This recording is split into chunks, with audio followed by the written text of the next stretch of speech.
A malnourished girl is found unconscious on the steps of a church, carrying only a torn teddy bear and an old photograph in her pocket. When this picture reaches the hands of a reclusive millionaire, he discovers that the abandoned child is his own daughter, whom he had given up years ago after his wife's death. What happened next would forever change the destiny of the two, proving that true love always finds its way back.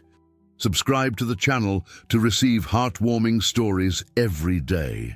The office on the 40th floor offered a view of the entire city, but the millionaire rarely looked out the window.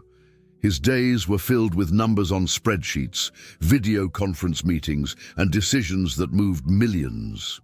Communications Group had become the largest media conglomerate in the country under his direction, but success came at a price that few knew, a loneliness that grew like a shadow at dusk.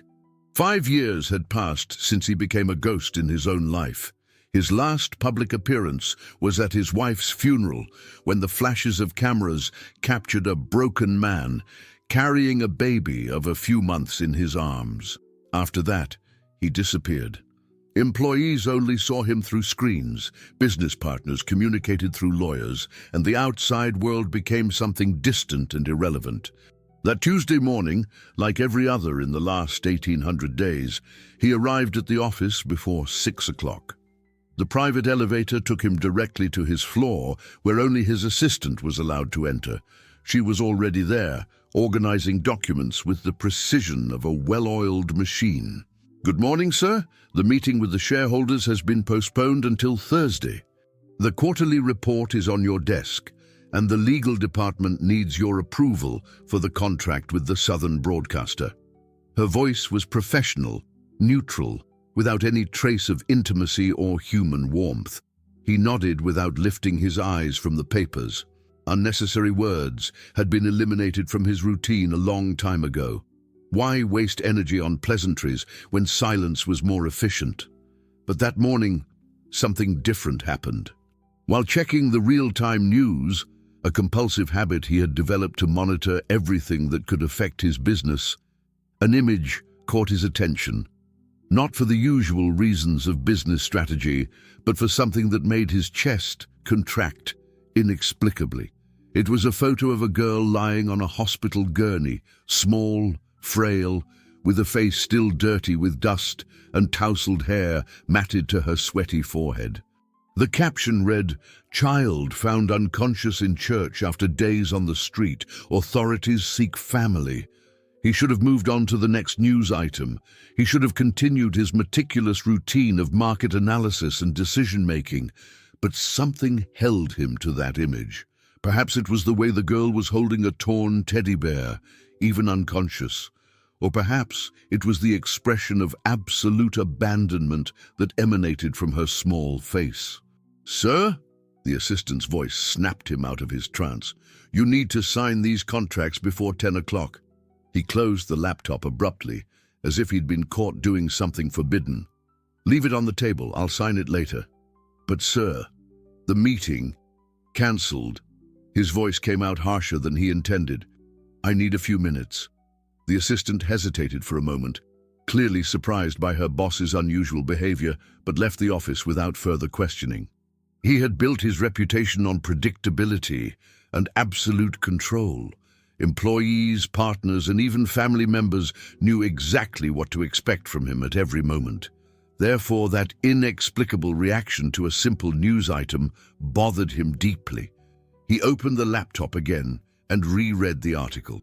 The girl had been found on the steps of the Sacred Heart Church in the city center, malnourished, dehydrated, with signs that she had spent days on the street.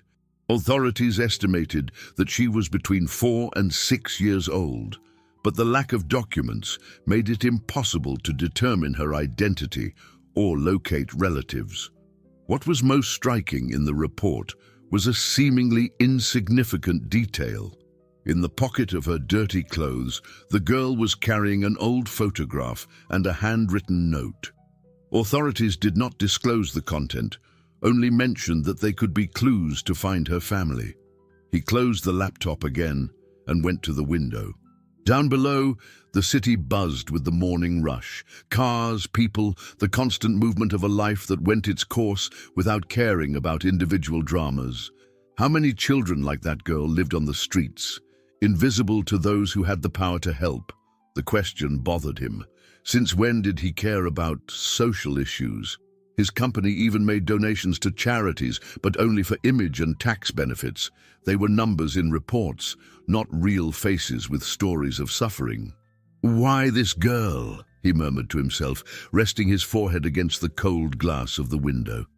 The answer did not come, but a strange feeling remained in his chest for the rest of the morning.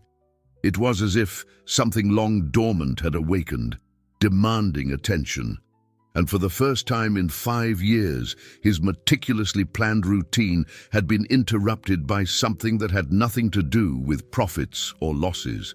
Saint-Tite, Vincent's hospital, wasn't on the list of places a millionaire would visit voluntarily.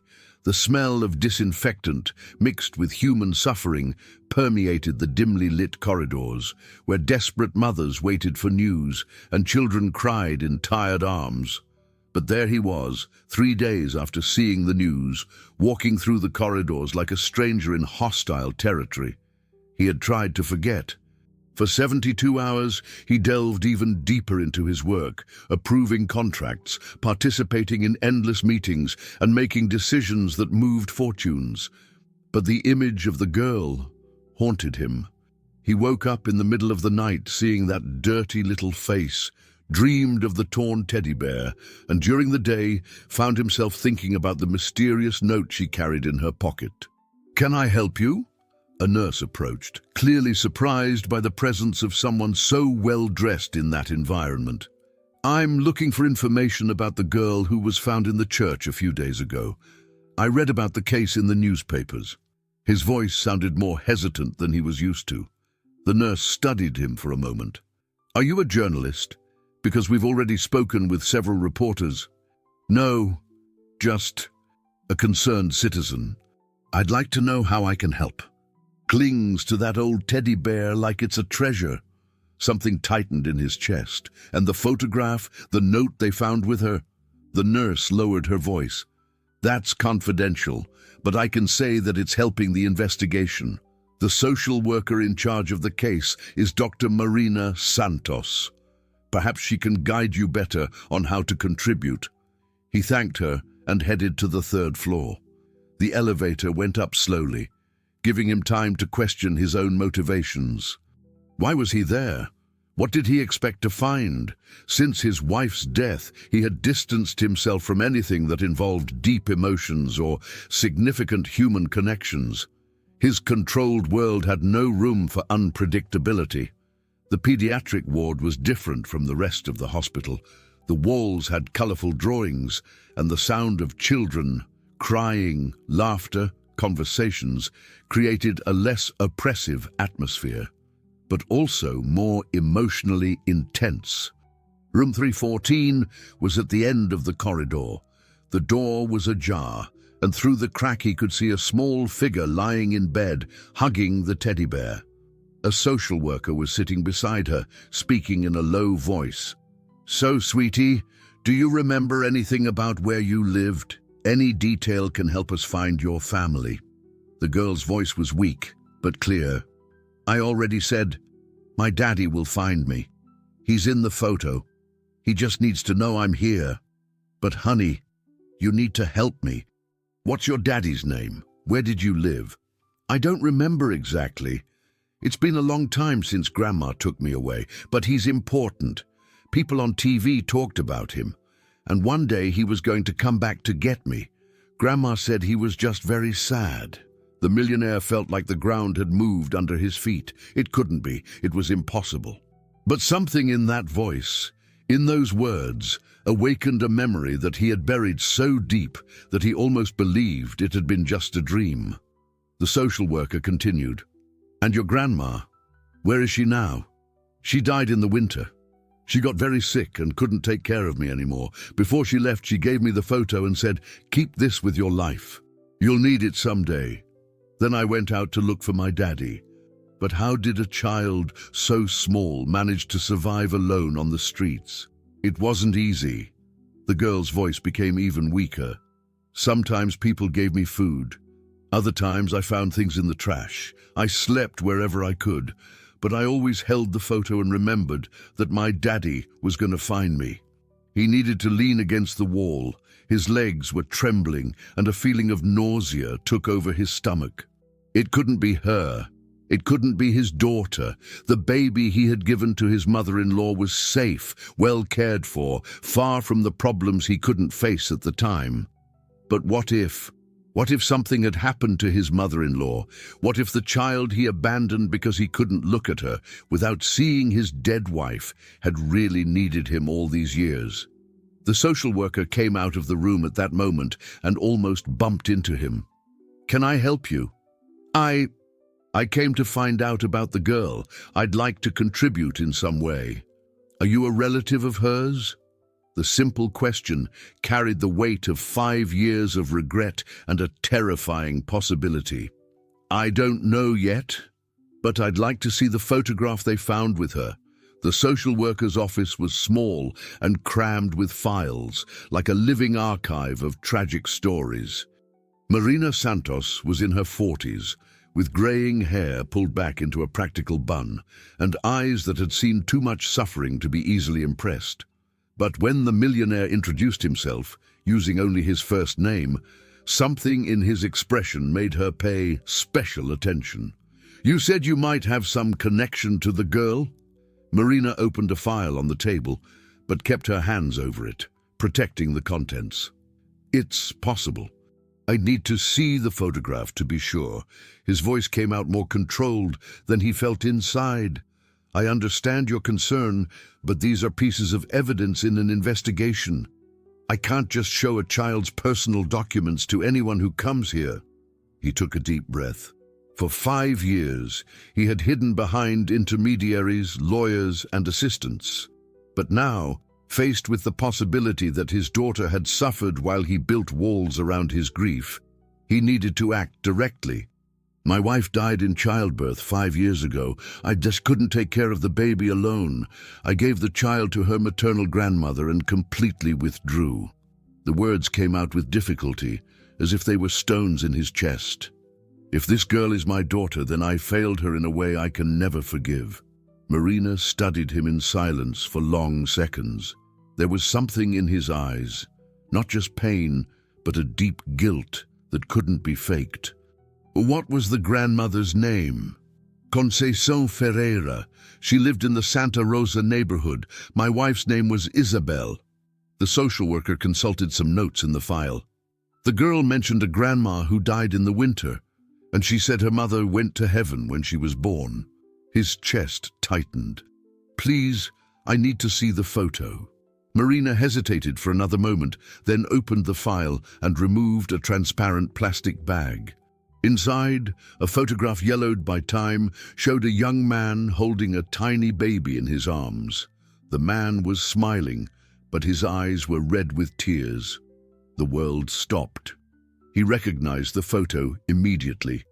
It had been taken in the hospital a few hours after the simultaneous birth and death, life arriving as life departed. One of the only times he had been able to hold his daughter without completely falling apart. The nurse had insisted on recording the moment, saying that one day he would be grateful for having that memory. How had the grandmother gotten a copy? Why had she kept it? And why had she given it to the girl? "Is that you in the photo?" Marina's voice brought him back to the present. He nodded, unable to speak. "Then she really is your daughter. I need to see her. I understand that it's a shock, but there's a protocol.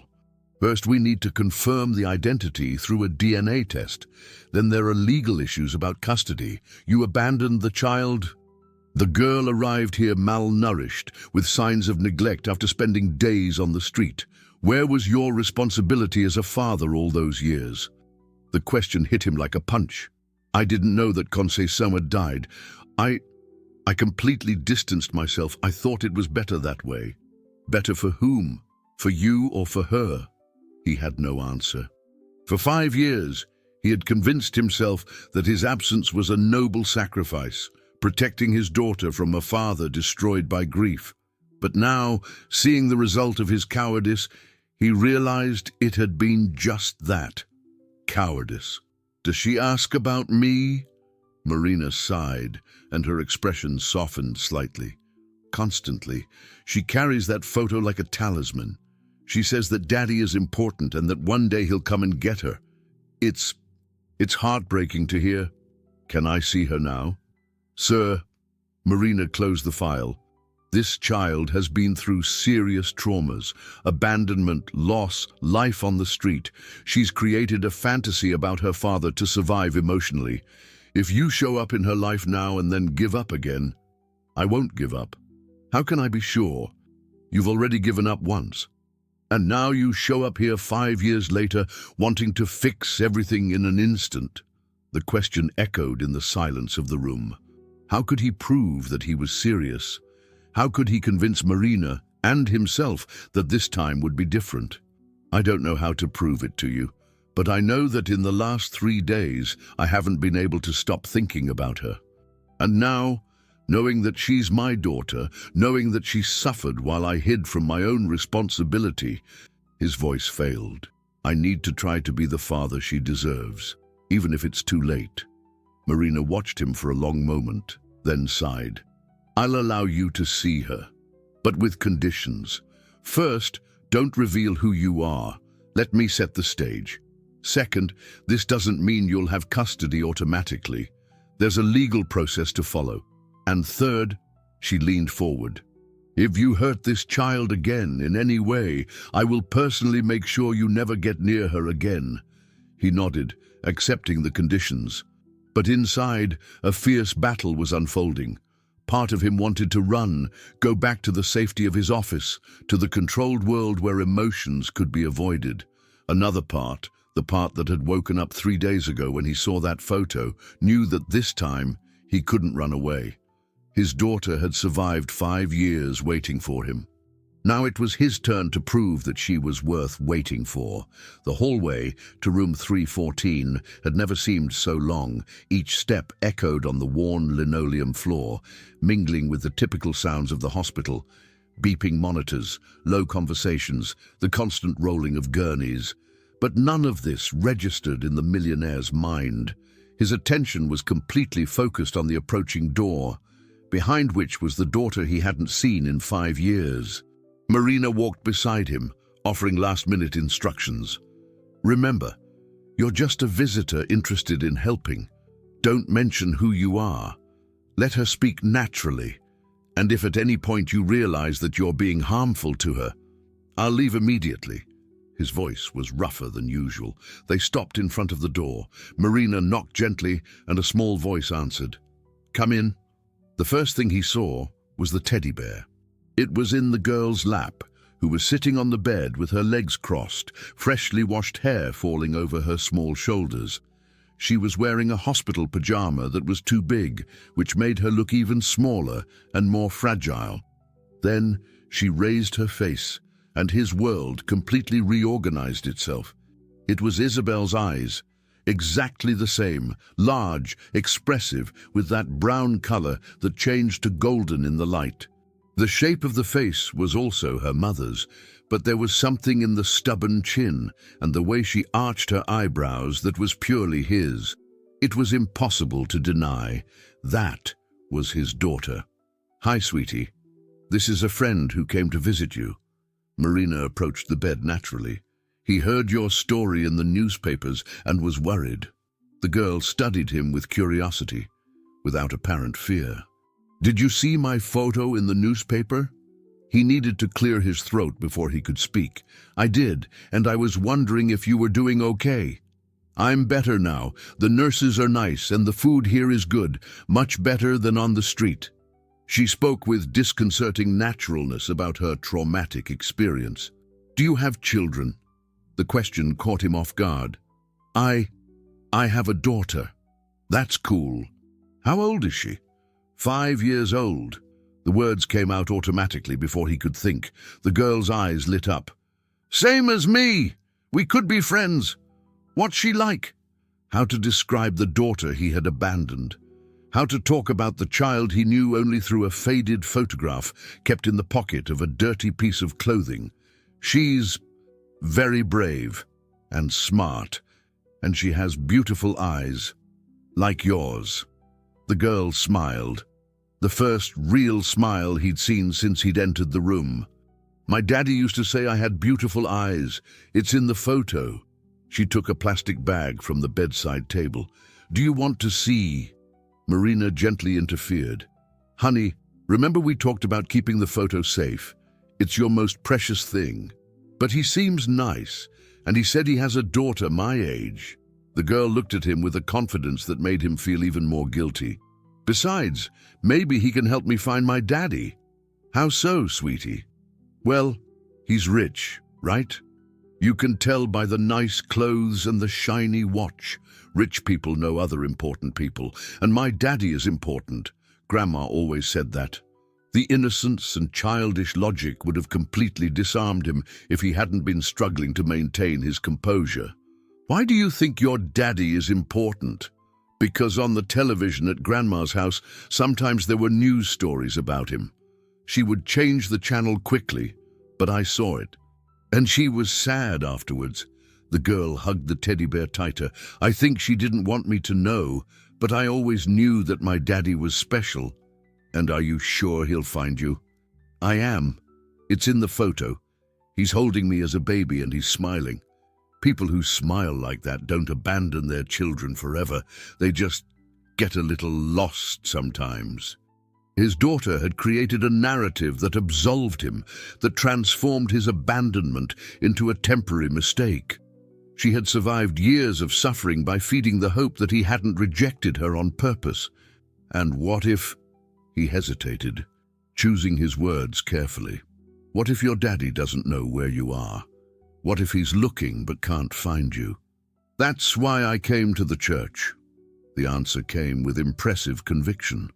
Grandma always said that God takes care of lost children, so I thought, if I go to God's house, he'll tell my daddy where I am. Marina was clearly moved. Even used to difficult cases, the unwavering faith of that little girl touched her deeply. And it worked. The girl continued, looking directly at him. Because now good people are looking for me, like you. And I bet my daddy already knows I'm here. He needed to turn his face to hide the tears that threatened to fall. How could she maintain so much hope after everything she had been through? How could she talk about abandonment and suffering with such naturalness, without bitterness or anger? Can I ask your name?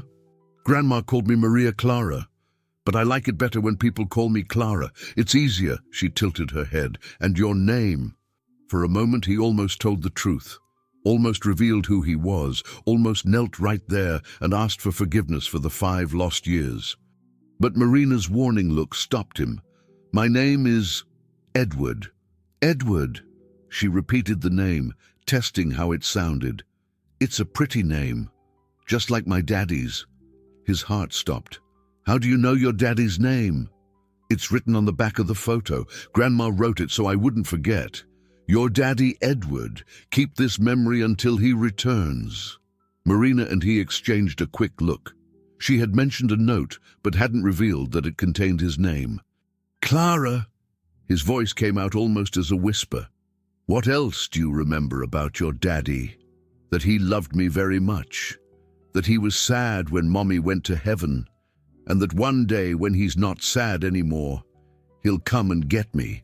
She smiled again, with an absolute confidence that broke his heart. That's why I can't give up, because he hasn't given up on me. He just got a little lost. The following days turned into a routine that the millionaire had never imagined. Every morning, after a restless night filled with dreams of brown eyes and a teddy bear, he went to the hospital. Officially, he was just a benefactor interested in the case.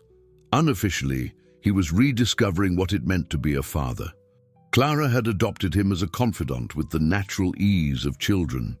She told him about her days on the street with a disconcerting frankness, about how she had learned to find clean water, where to sleep without being disturbed, and how the teddy bear, which she called Bruno, comforted her on the coldest and most frightening nights. You know, Edward, once I found a whole family living under the overpass. They let me stay one night because it was raining really hard. The mum gave me a piece of bread and said I was too young to be alone. Clara swung her legs on the edge of the hospital bed while she spoke.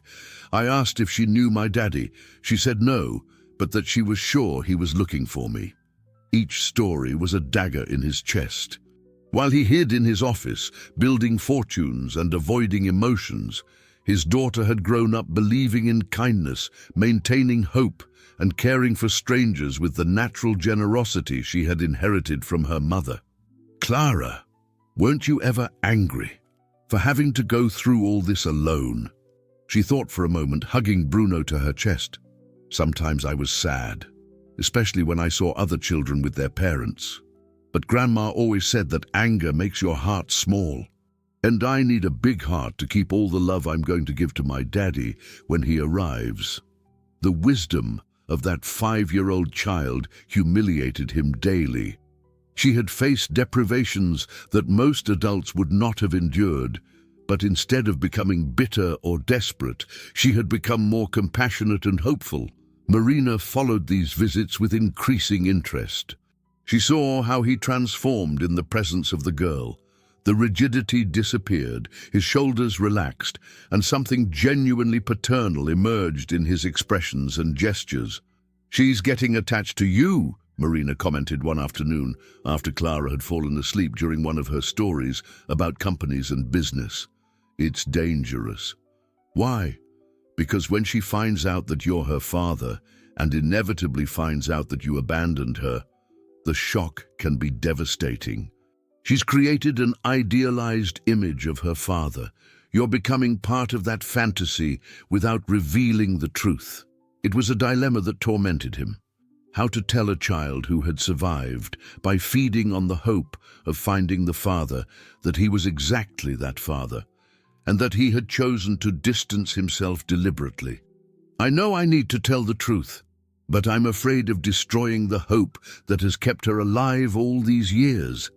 "And you're afraid that she'll reject you," Marina completed with her sharp perception. He nodded, unable to deny it. The possibility that Clara could hate him, that those sweet eyes would fill with disappointment and anger, was almost unbearable. "Mr. Edward!" Clara's voice interrupted them. She had woken up and overheard them talking in low voices. "Why are you talking about telling hard truths?" Marina and he exchanged a look, caught off guard. The girl sat up in bed, hugging Bruno, but her eyes were alert and insightful. "Sometimes adults need to talk about complicated things, sweetie," Marina replied diplomatically. "Is it about me?" Clara asked directly. "Because I heard you talking about Hope and Daddy, and you looked worried when you saw me awake." The brutal honesty of that child constantly surprised him. She had developed an ability to read people that came from the need to survive on the streets. "Clara," he approached the bed, his heart racing. "What if I told you that sometimes the people we love make wrong choices, even when they don't want to hurt anyone?"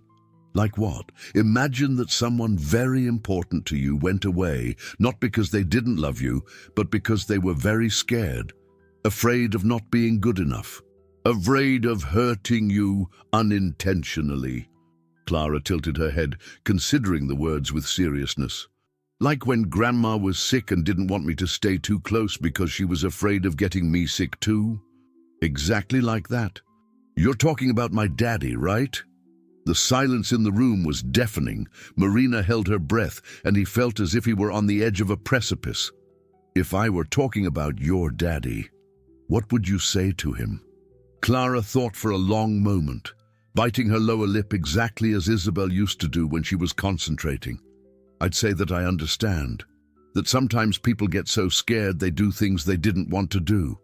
But I'd also say that I never stopped waiting, and that true love isn't afraid of anything." She squeezed Bruno against her chest. "And I'd ask if he wants to try again, because everyone deserves a second chance." The tears he had held back for days finally fell.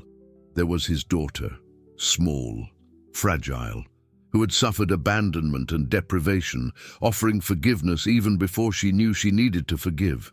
Clara, his voice broke. What if I told you that your daddy is here? That he came looking for you, but was so afraid of disappointing you again that he didn't know how to approach? Her eyes widened, and for a moment she seemed to process the implications of the words. Then, with the frightening perception of children who grow up too fast, she whispered, "Edward, are you my daddy?" The world stopped. Years of pain, guilt, and regret were concentrated in that moment. He nodded slowly, unable to speak. Clara was silent for long seconds, studying his face as if she were memorizing every detail. Then, without warning, she reached out her small arms. "I knew you were going to find me." He hugged her with the utmost care, as if she were made of glass, feeling for the first time in 5 years what it meant to have a family. Clara smelled of hospital soap and medicine, but underneath it was still something sweet and childish that awakened in him, a protective instinct so strong that it hurt. "Forgive me for taking so long," he whispered in her ear. "I forgave you a long time ago, Daddy. I was just waiting for you to forgive yourself." The news of the reunion spread through the hospital like wildfire. Nurses stopped to peek through the door. Doctors commented in low voices in the corridors, and even patients from other rooms asked for details of the story of the millionaire and the girl. But while the outside world saw a touching narrative of redemption, the reality inside room 314 was infinitely more complex. Clara had become another child since the revelation. She clung to her father with an intensity that bordered on despair, as if she feared he might disappear again at any moment. She spoke incessantly, recounting everything she had lived in the last 5 years, every detail she had saved to share with him when they finally reunited. "Daddy, remember when you gave me Bruno?" She held the worn teddy bear, pointing to a poorly done patch on the toy's belly. "Bruno?" He didn't recognize the teddy bear, but something about the way she held it suggested an important story. "Grandma said you bought it for me when I was born, that you chose it personally at the store because you wanted me to have something of yours to protect me." Clara caressed the toy's worn ears. "When his belly ripped, I sewed it myself. It didn't look very pretty, but it worked." A vague memory arose in his mind. He had really bought a teddy bear for the baby that was about to be born. Isabel had laughed at him, saying it was too early, that the child hadn't even been born yet. But he had insisted, wanting the child to know from the first day that he was loved. After Isabel's death, he had completely forgotten about the gift. Apparently, Conceição had kept the teddy bear along with the photograph and created a comforting story for her granddaughter. "Grandma told you many things about me," he asked, curious about how his mother-in-law had filled the voids of his absence. "Some. She said you were very smart and worked with important things, that you were very sad when Mommy died because you loved her more than anything in the world." Clara snuggled closer to him. "She also said you were going to come back when you were ready to be happy again." Conceição's generosity surprised him. Even having to raise her granddaughter alone, even seeing him walk away cowardly, she had chosen to preserve his image in the child's eyes. She had transformed his abandonment into a temporary absence, his rejection into natural mourning. "Daddy?" Clara's voice interrupted his thoughts. "Why didn't you want to see me when I was a baby? Didn't you like me?" The question he had most feared had arrived. How to explain to a 5-year-old child the complexity of grief, depression, the fear of loving someone who would constantly remind him of the person he had lost?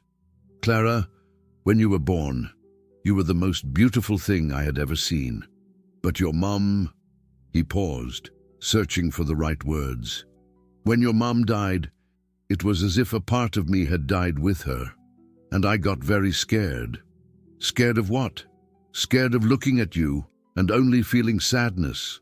Afraid of not being able to love you the way you deserved. Afraid of being a bad father and making you unhappy." Clara processed the explanation in silence, playing with Bruno's ears.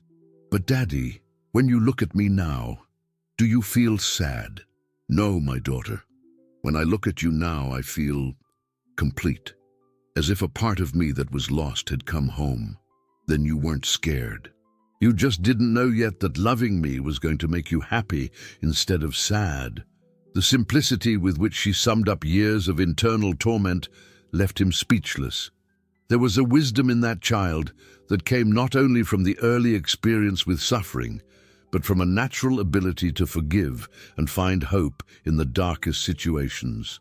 Marina had remained discreet during those first few hours of reunion, but now approached with a serious expression.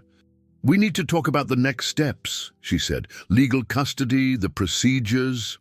"What procedures?" Clara asked, alert immediately. "Nothing you need to worry about, sweetie. It's just paperwork that adults need to sign." But Clara had developed keen antennas to detect problems.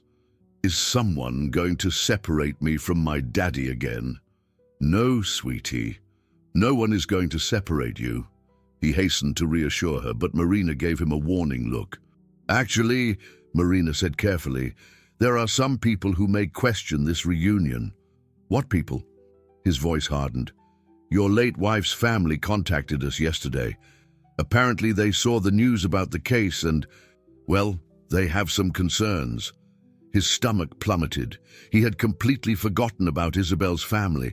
After her death, the relationship had deteriorated rapidly. They blamed him for his daughter's death.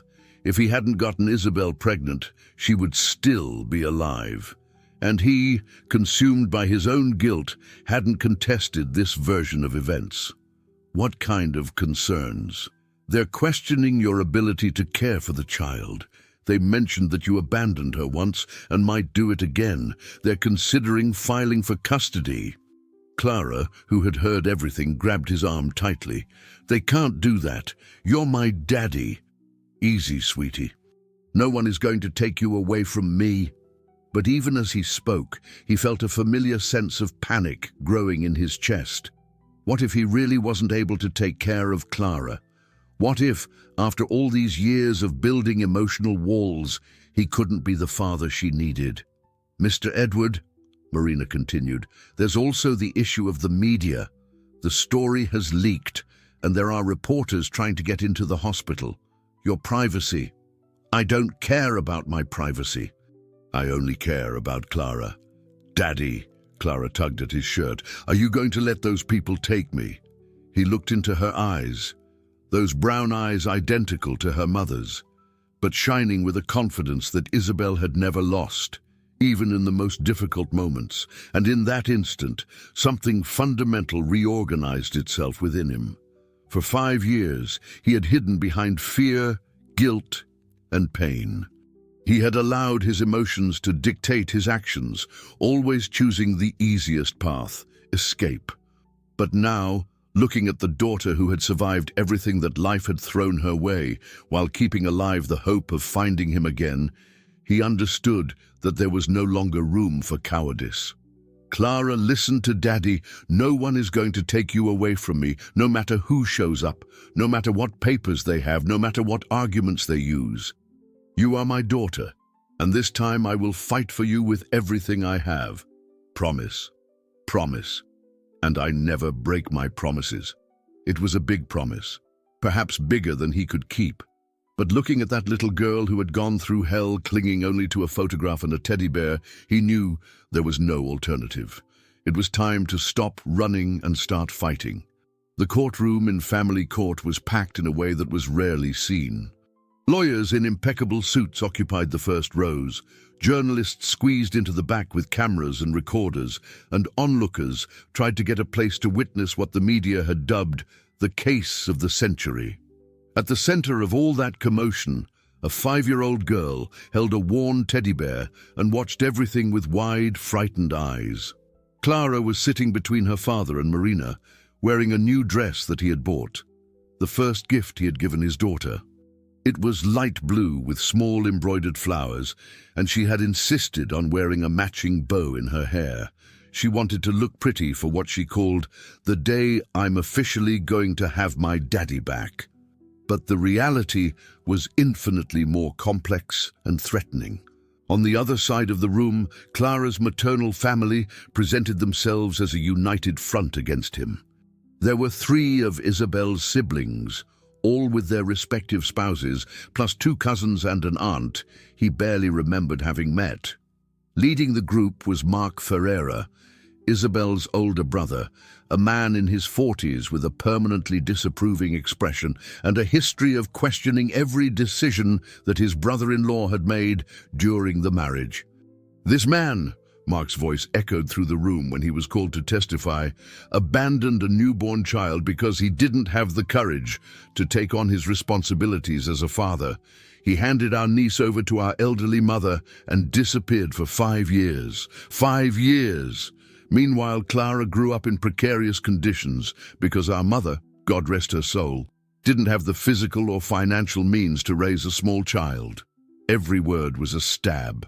The millionaire felt Clara shrink beside him with each accusation, and his urge was to stand up and shout that there was more to the story than those brutal facts. But his lawyer had been clear. Let them speak first, then present his version. When our mother died last winter, Mark continued, this child was completely abandoned. She lived on the streets, Your Honor. On the streets. She suffered hunger, cold, ran into dangers that no child should face. And where was the father at that moment? Building his business empire, living in luxury, completely oblivious to the suffering of his own daughter. The judge, a 60-year-old man with grey hair and an expression that did not reveal his impressions, made notes as he listened. And what is the proposal of the maternal family? We want permanent custody of Clara. My wife and I have no children, but we have stable financial conditions and a structured home. More importantly, we never abandoned her. We were willing to help our mother with the child, but she always refused, saying that the father would return one day. Mark cast a look laden with contempt. What an illusion! Clara tugged on her father's sleeve and whispered, Daddy, they're saying you don't want me. I want you more than anything, my daughter, and I'm going to prove it. His lawyer stood up when he was called. He was an elegant man, a specialist in family law, who had been hired not because he was the most expensive, but because he had promised that he would do everything to keep father and daughter together. Your Honor, it's easy to judge someone's decisions when you don't know the full context. My client lost his wife during childbirth. He fell into a deep depression, a pathological grief that prevented him from exercising paternity in a healthy way at that moment. The decision to leave the child with the grandmother was not abandonment. It was an act of responsibility. Responsibility? Mark stood up, indignant. What responsibility is that which lasts 5 years? The responsibility of not raising a child in an emotionally toxic environment. My client was sick, Senores.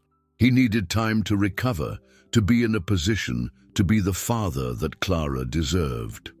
And in the meantime, the maternal family's lawyer intervened. The child grew up in precarious conditions and ended up living on the streets. Something that my client could never have foreseen. Conceição never informed him about financial or health difficulties. If he had known, he would have intervened immediately. The judge raised his hand, asking for silence. I would like to hear from the applicant himself.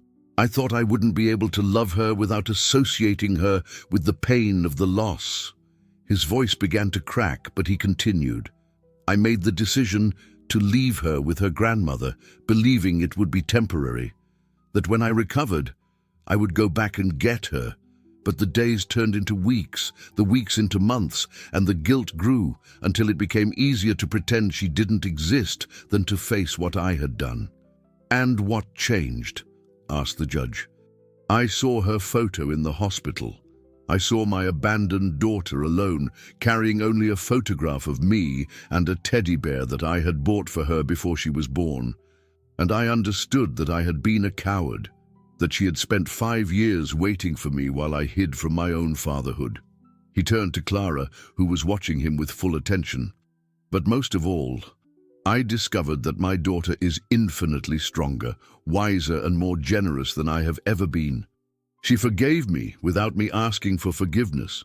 She accepted me back without question, and she taught me that true love isn't afraid of anything. "Daddy," Clara whispered, and he saw tears in her eyes. "Your Honor, I don't deserve a second chance, but Clara deserves to have the father she has always hoped I would be. And I promise this court, my daughter, and myself that this time I will not fail." The silence in the room was total for a few seconds.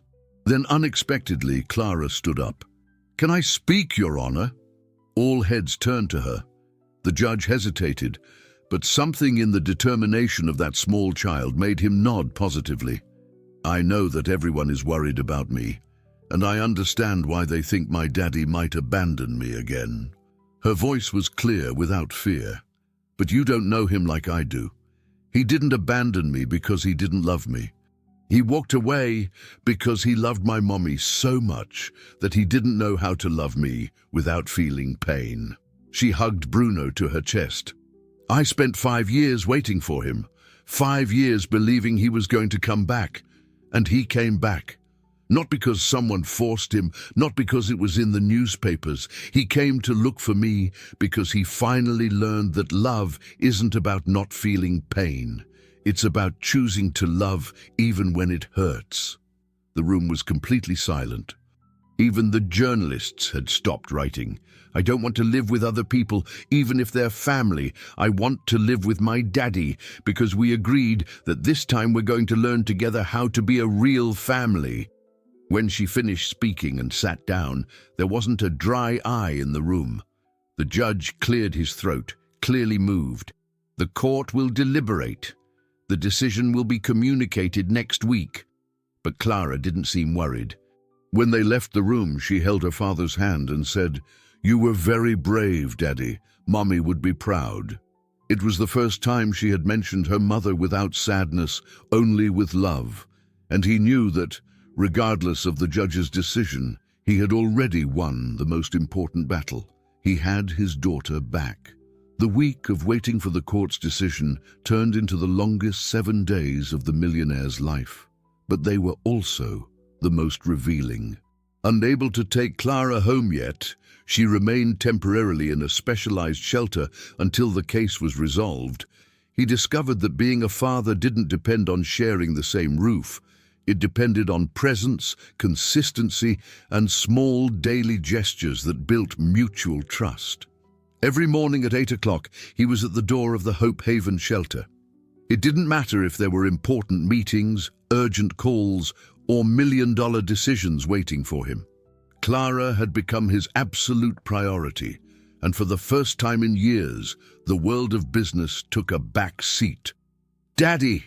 The joyful shout that greeted him every day still made his heart race.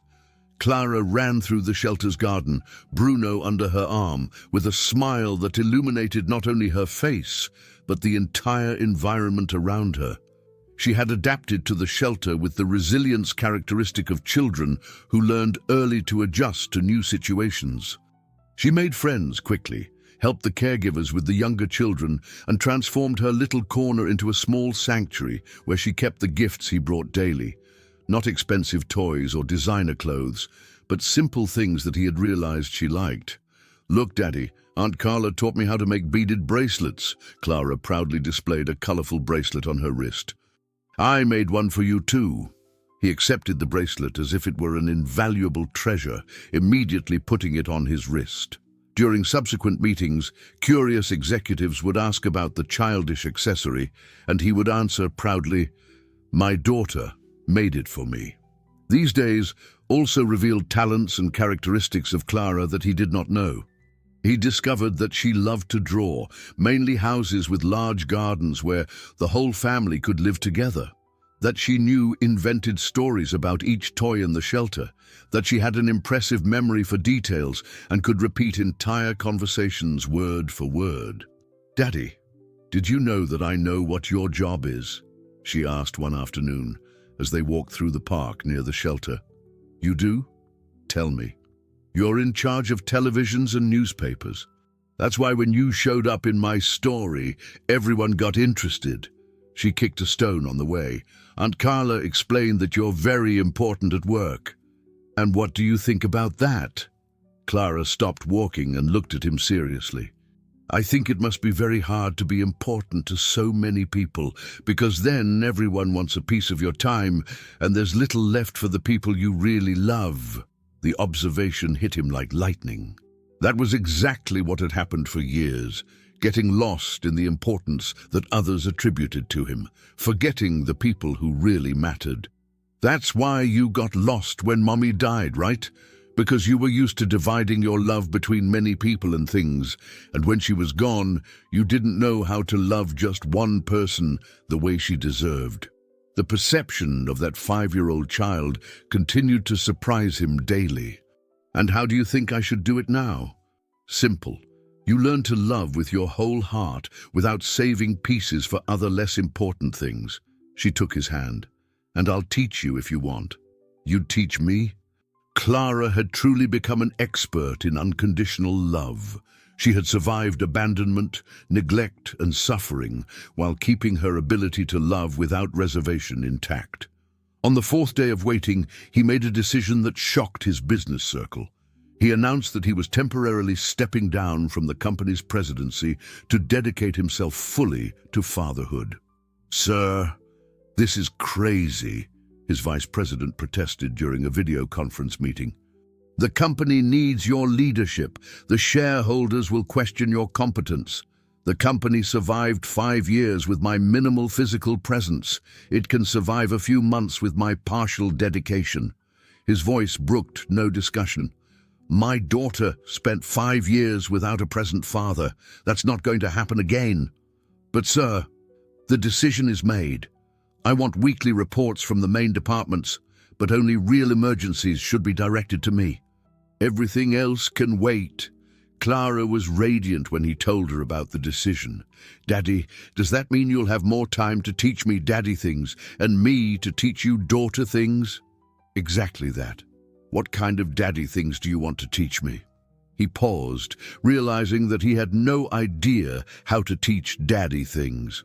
For 5 years, he had avoided thinking about fatherhood, and now he was completely unprepared for the practical aspects of raising a child. Honestly, Clara, I don't really know how to be a dad. You're going to have to teach me that too. Okay, we'll learn together. She smiled with a confidence that reassured him. But can I tell you a secret? I think you already know how to be a dad. How so? Because every day you show up here on time. Every day you ask how my day was and really listen when I tell you. Every day you bring something small that shows you were thinking of me. And every day you leave promising that you'll come back tomorrow. Isn't that being a dad? He had never thought of it that way. For weeks, he had tormented himself with questions about education, discipline, the practical responsibilities of fatherhood. But Clara had summed up the essence in something much simpler: consistent presence and love demonstrated through everyday actions. You're very wise for a 5-year-old. That's because I had to grow up faster than the other kids. But now that you're back, I can be a kid again. Do you allow? The question carried an emotional weight that he took a while to fully understand. Clara had taken on responsibilities for survival that forced premature maturity. Now, with the security of having a present father, she was asking permission to regain the childhood she had lost. Of course I allow it, my daughter. In fact, I insist. I want you to be the most childlike child you can be, even if I have tantrums sometimes. Especially if you have tantrums. Children have tantrums. It's part of their job. Clara laughed, a pure, joyful sound that echoed through the park. Then, can I have a tantrum if the judge takes too long to decide? You can have the biggest tantrum in the world. I'll be here to comfort you afterwards. That night, as he drove back home, an empty mansion that had become even more meaningless after knowing the simple joy of an afternoon in the park with his daughter, he reflected on the transformations that were taking place in his life. It wasn't just external changes, like reorganizing priorities or reducing working hours. It was something much deeper. He was learning to be human again. For 5 years, he had functioned like an efficient machine, focused only on results and profits. He had forgotten what it was like to genuinely care about another person, what it was like to have a heart racing for reasons that did not involve numbers or business strategies. Clara was teaching him to rediscover emotions he had buried along with Isabel. But along with this rediscovery also came a constant anxiety that he couldn't ignore. What if the court's decision was unfavorable? What if, after finally finding his humanity again, he lost the only person capable of keeping it alive? On the 6th day of waiting, Marina appeared at the shelter with an expression he couldn't decipher. "I need to talk to you both," she said, approaching the bench where father and daughter were building a sandcastle in the garden's sandbox. "Is it about the judge?" Clara asked immediately, demonstrating the same sharp intuition she had developed to detect adult tensions. "It is, sweetie. He wants to talk to you tomorrow in private before making the final decision. With me alone." Clara's voice became small. "It'll be okay, sweetie. It's just a conversation. He wants to make sure you understand what's happening and confirm what you really want." His stomach plummeted. Clara was intelligent and articulate for her age, but she was still a 5-year-old child. What if they asked questions that confused her? What if the pressure intimidated her? "Daddy can go with me?" "No, sweetie. It has to be just you and the judge, but it will be quick and then you'll see each other." That night, Clara was quieter than normal. During dinner at the shelter, he had obtained special permission to dine with her every day. She played more with the food than she ate. "I'm scared," she finally confessed. "Of what exactly? What if I say something wrong? What if the judge thinks I'm too little to know what I want?" He knelt beside her chair, getting down to her eye level. "Clara, listen to Daddy. You are the wisest person I know. You have survived things that would make adults give up. You kept hope when there was no reason to have hope. You forgave when it would have been easier to hold a grudge. But what if? There is no what if. You just need to speak the truth from your heart. Tell the judge what you feel, what you want, why you want it, and trust that no matter what happens, I will be here fighting for you. Even if he says I can't live with you?" The question he most feared. "Even then, if I have to appeal to other courts, if I have to change laws, if I have to move mountains, I'll fight until I can bring you home." Clara nodded, looking calmer. "Okay, then I'll tell the judge that I choose you, and that we're going to be a real family, even if we're still learning how. That's exactly what you should say." "Hard, isn't it?" The voice of Carla, one of the shelter's caregivers, surprised him. "The waiting. Very. Can I offer an unsolicited opinion?" He nodded. "That girl loves you in a way I've rarely seen. It's not just a daughter's love for a father. It's the love of someone who chose to believe in a person even when all the evidence said to give up." Carla sat down on the bench next to him. "And you've completely transformed since you got here." "How so?" "On the first day, you looked like an executive fulfilling an unpleasant obligation, tense, formal, as if you were in a business meeting. Now," she smiled, "now you look like a father in love with his daughter. I didn't realize it was so obvious. Love is always obvious when it's true, and what you two have is true. Anyone who watches for 5 minutes can see it. I hope the judge can see it too. He will. Children like Clara don't lie about what they feel, and what she feels for you is written in every look, every smile, every time she shouts, 'Daddy,' when you arrive." He went home that night with a little more hope in his heart. But there was still the ultimate test, the conversation between Clara and the judge that would decide the future of the two. The room of Judge Dr. Robert Mendez was very different from the formal courtroom. Walls decorated with children's drawings, some toys scattered on a low bookcase, and 2 comfortable armchairs arranged in a way that created a more intimate and less intimidating environment. But even so, Clara held Bruno with enough force to make her knuckles turn white. "Hi, Clara, you can call me Dr. Robert, okay?" The judge had taken off his formal robe and was wearing only a button-down shirt, sitting in the smaller armchair to be closer to her height. "Hi." The voice came out almost as a whisper. "Is this Bruno?" He pointed to the teddy bear. Clara nodded, relaxing slightly when she realized that the judge knew the name of her most important companion. "He's very special to you, isn't he? Tell me his story." My daddy gave him to me when I was a baby, to protect me when he wasn't around." Clara stroked the toy's worn ears. "It worked. He protected me during all the years I was alone. And how did he protect you? When I was scared, I hugged him tight and remembered that Daddy had chosen him, especially to take care of me. Then I knew I wasn't completely alone." Her eyes filled with tears. "Even when everything was very difficult, I knew that someone loved me." Dr. Robert made some discreet notes, but kept his attention focused on Clara. "Tell me about the time you were on the streets." "It was after Grandma died. She was very sick and couldn't take care of me anymore. Before going to heaven, she gave me Daddy's photo and said that one day he would find me." Clara straightened up in the armchair. "So I decided to go look for him. Wasn't it dangerous? A little girl alone on the street. It was very dangerous. I was hungry, cold, and sometimes bad people tried to hurt me." Her voice did not carry self-pity, only the factual honesty of someone who had lived that reality. "But I always remembered the photo and knew that he would appear if I didn't give up." "And how did you survive all that time?" "Sometimes I found food in the trash.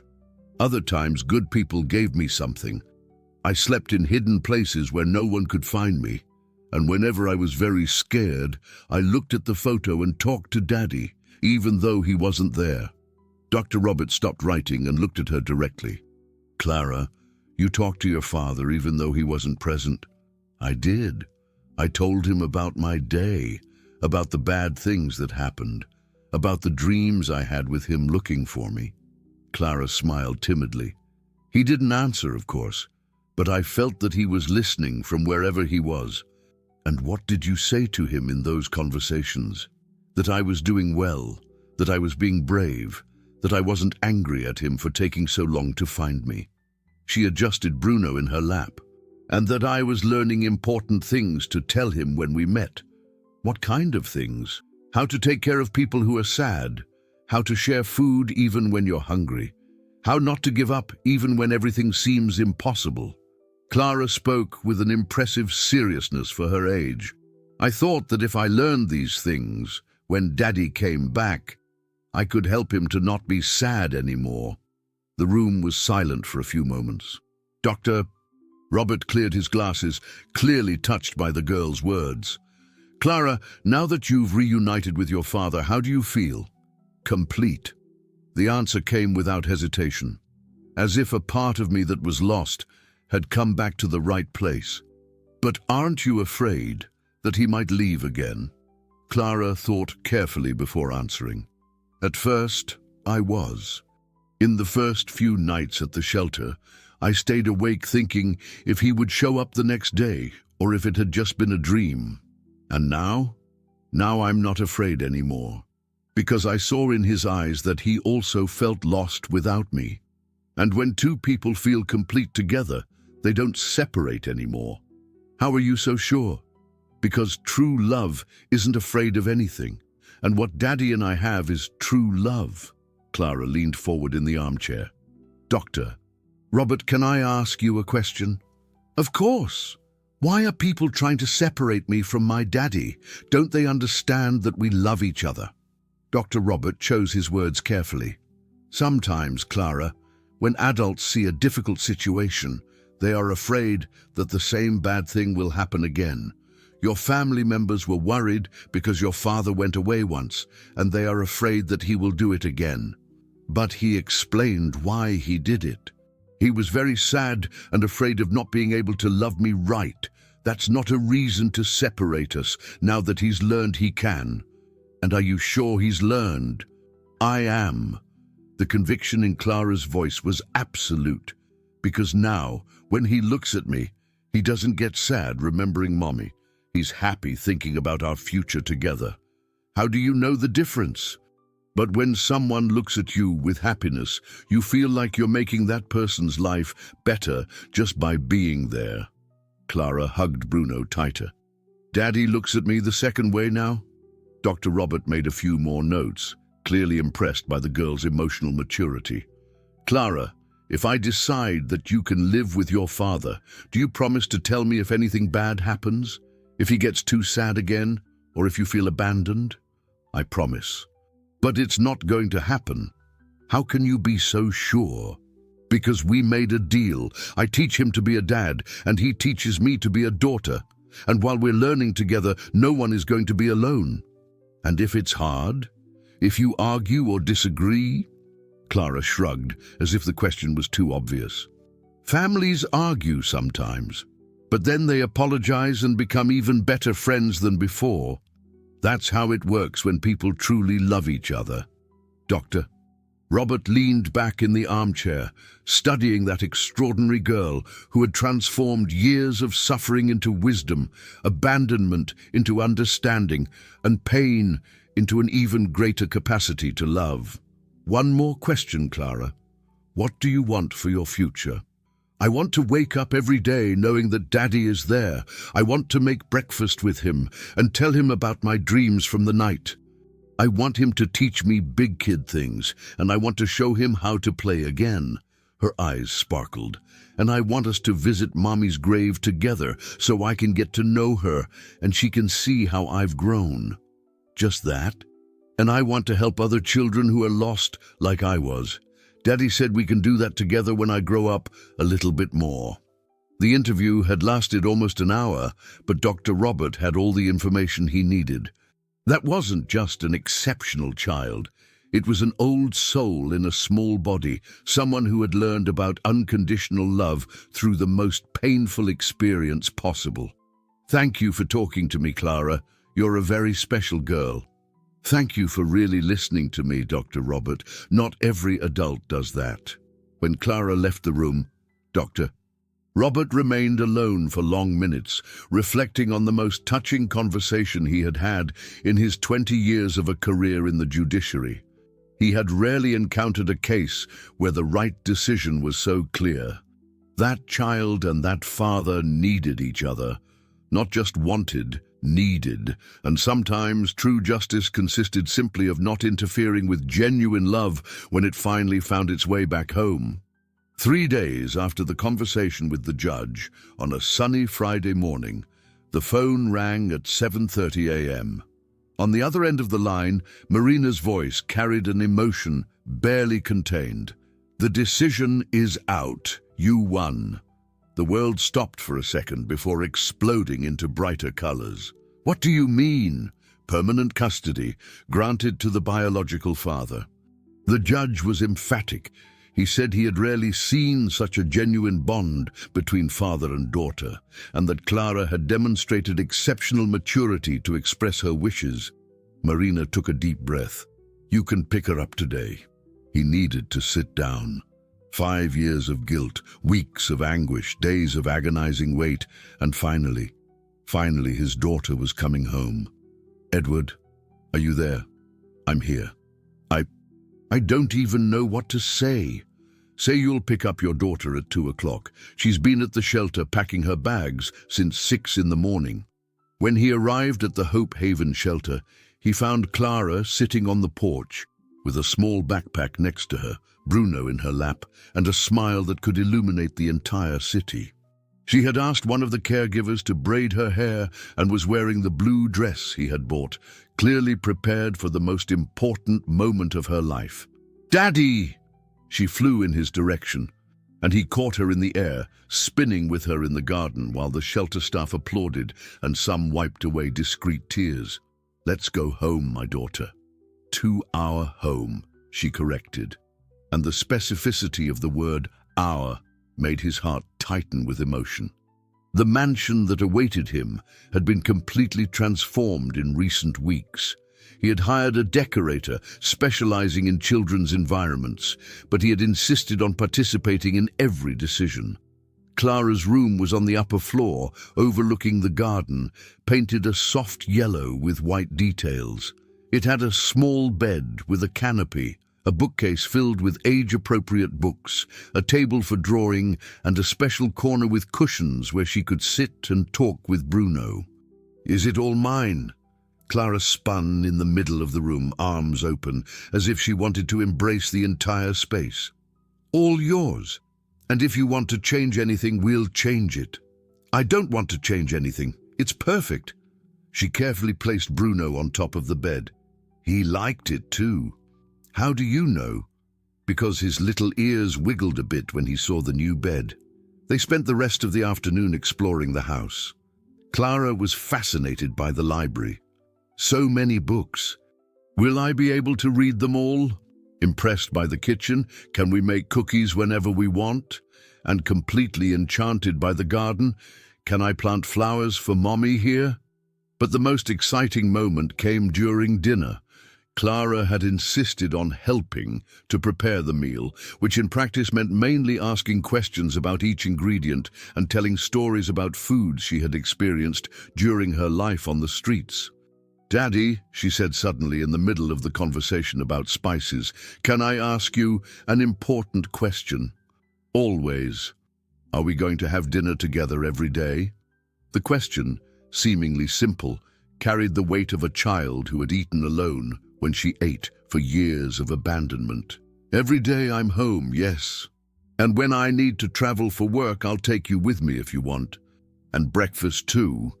Breakfast, lunch, dinner, and snacks if you want." Clara smiled, but he noticed something thoughtful in her expression. "What's wrong, my daughter?" "It's just, sometimes I still don't believe this is real, that you're here, that I have a home, that I'm not going to be hungry or cold anymore." She played with her fork, without lifting her eyes. "What if I wake up tomorrow and find out it was all a very good dream?" His heart broke a little. Clara had developed mechanisms of emotional protection that prevented her from completely surrendering to happiness, fearing that it would be taken away again. "Want to know a secret?" He leaned closer to her. Clara nodded. "Me too. I'm also sometimes afraid of waking up and finding out you're not real. That the brave and wise girl who taught me to be a dad again was just something I imagined because I really wanted a daughter like you. Really? Really. So how about we make a deal? Every morning when we wake up, we look at each other and confirm that the other one is really there. And every day, we choose to believe that our family is real and will last forever. I like the deal." Clara extended her small hand. "Handshake to seal it." They shook hands solemnly, and then Clara laughed. "Now we're officially a real family." That night at bedtime, Clara asked him to tell a story. But instead of a traditional tale, she wanted to hear about the mother she had never known. "What was she like, Daddy?" For the first time in 5 years, he was able to talk about Isabel without feeling only pain. "She was like you. She had the same eyes, the same way of tilting her head when she was thinking about something important, and she loved you even before you were born." "Did she talk to me when I was in her belly?" "She did, every day. She told me about what our life would be like when you arrived, about the places we would visit together, about how she was going to teach you to be brave and kind." "And it worked, right? I learned to be brave." "You did.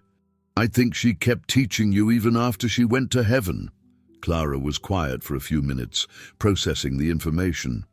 "Daddy, do you think Mommy is happy that we found each other?" "I'm sure she is, and I bet she's proud of the amazing daughter you've become. Can we visit where she's buried tomorrow? I want to introduce Bruno to her and tell her that I took good care of the present you gave me." "Of course we can." When Clara finally fell asleep, he watched her for a few minutes. His daughter was home, safe, loved, and finally could just be a child. She wouldn't have to worry about survival anymore, about where to sleep, about where the next meal would come from. She could simply grow up surrounded by love and opportunity. But more than that, she had saved not only herself during those difficult years, she had saved him too. She had rescued his humanity, taught him about unconditional forgiveness, and shown him that true love always finds a way back home.